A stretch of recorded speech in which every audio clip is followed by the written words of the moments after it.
Good morning children. Today we will see the second part, that is aquatic plants. On the basis of their habitat, again aquatic plants are divided into three kinds, that is submerged plant, floating plants and the fixed plant. First we will see what is aquatic plants. These plants grow in water and extremely wet soil. The plant which grows in water or extremely in wet soil, they known as aquatic plants.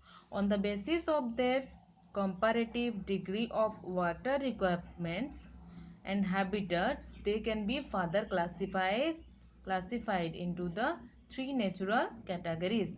The first one is submerged plant. These plants are found under the water. They have very small and narrow leaves. The leaves are without stomata. They breathe through their general body surface. For example, here you can see the diagram of a hydra plant.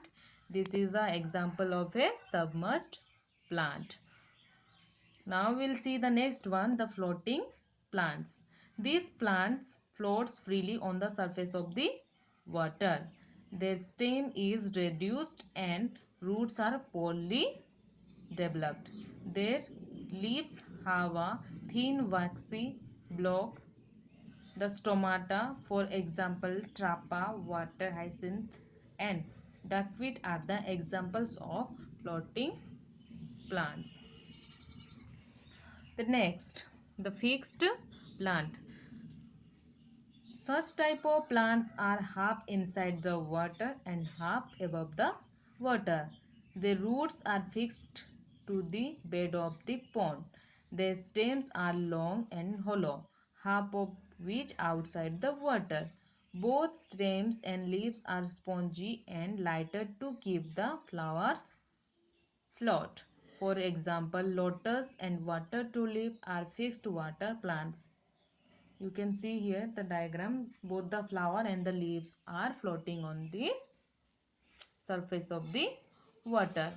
Now we will see some uncommon plants. As the plants differ according to their habitat, in the same way they show variation on the basis of nutritional habits. A few interesting examples are given here. First, we will see the insectivorous plant.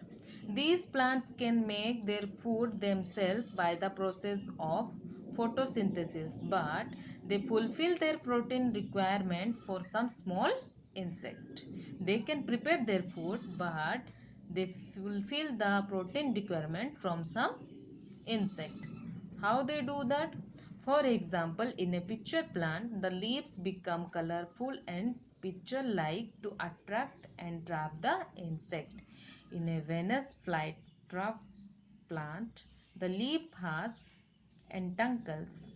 tentacles, and its structure resembles the palm and finger of our hand. So, through these tentacles, the plant trap and kill the insect and fulfill its protein requirement. Both pitcher plant and Venus plant, they are insectivorous plant. They trap the insect and fulfill their protein requirement. Here you can see the diagram. The next, the dispersal of seed. Why the seeds get dispersal? Flowering plants produce numerous seeds and fruits. Some of the plants which live for many years produce seeds every year. If all the seeds and fruits produce a same plant fall directly underneath its present its parent its present plants, then the growing seed will cover all the space and exerted soil, minerals and water. Under such condition, the seedlings cannot grow into healthy and well developed plants. In order that the plants may grow well, the seeds are transferred from one place to another place by natural agents like wind, running water, animals and bird. That is called dispersal of seed. If all the plant will be in one place, they will not get enough space, enough water, enough minerals to grow. That is why it is very necessary to get disposal of seed so that they can grow well. This is one of the real good example of how plants are struggling against the forces of nature and human aquatics to survive and making a real good job for it. Man may think that he is the master, but Mother Nature knows the best. Now we will see the quick review. The first question is, what kind of plant is the lotus an example of?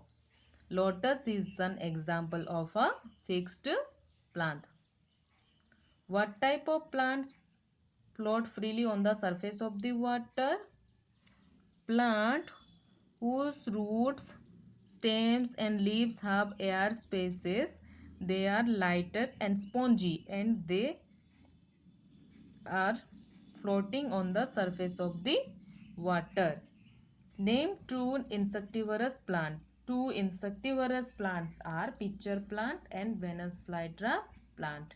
Children, you learn all the underlined points. Thank you.